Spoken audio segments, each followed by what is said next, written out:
Class 10 NCERT Chapter 5 Exercise 5.3 Question number 15.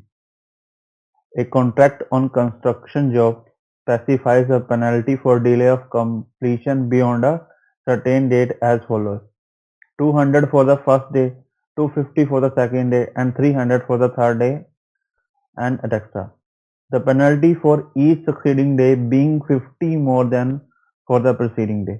How much money the contractor has to pay as penalty if he has delayed the work by 30 days?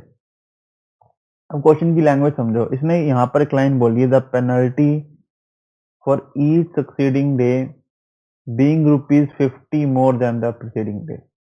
मतलब अगर मान लो आज penalty x है तो अगले week की जो इस वीक की पेनल्टी एक्स है तो अगले वीक की पेनल्टी ईच डे की बात कर रहे हैं।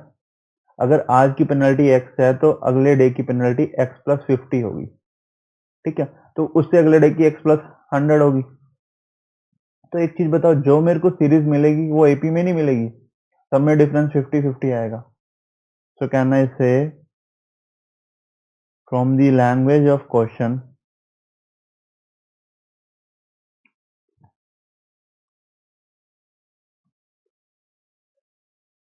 we can say that penalties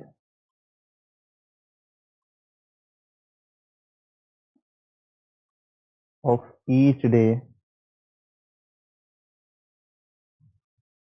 forms an AP with first term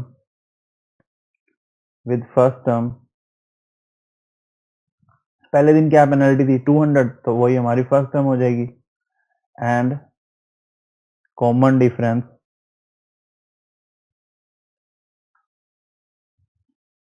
is equal to, और कितनी पेनल्टी बढ़ रही थी 50 रुपीज, तो ये हमारा कॉमन डिफरेंस हो जाएगा। तो हमारे पास ए क्या आ गया 200 और डी क्या आ गया 50, ठीक है। अब हमें निकालना क्या है, तो 30 डेज की पेनल्टी निकालनी है ना। तो penalty sorry that has to be paid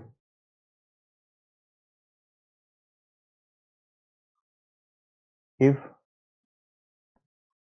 contractor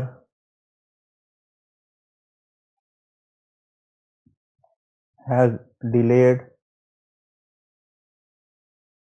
the work by 30 days। तो ये किसके इक्वल आएगा, S30 के इक्वल आएगा, ठीक है। तो बेसिकली अब मेरे पास एक एपी गिवन है जिसकी फर्स्ट टर्म ये है, कॉमन डिफरेंस ये है, उसका मेरे को S30 निकालना है, ठीक है। तो नाउ as we know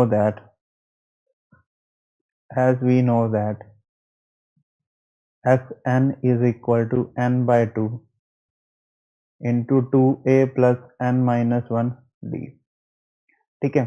तो मेरे को S30 निकालना है, so S30 is equal to 30 by 2 into A क्या आया था हमारा 200, तो 2 इंटू 200 प्लस 29, और डी कितना था, डी 50 था, इंटू 50, ये बनेगा, ठीक है। तो अगर मैं इसको सिंप्लीफाई करता हूं तो मेरे पास क्या आएगा, ये 15 इंटू 1850, तो ये फाइनली क्या आंसर आ गया 27750। So this is the penalty for the 30 if the work is delayed by the contractor by 30 days, ठीक है।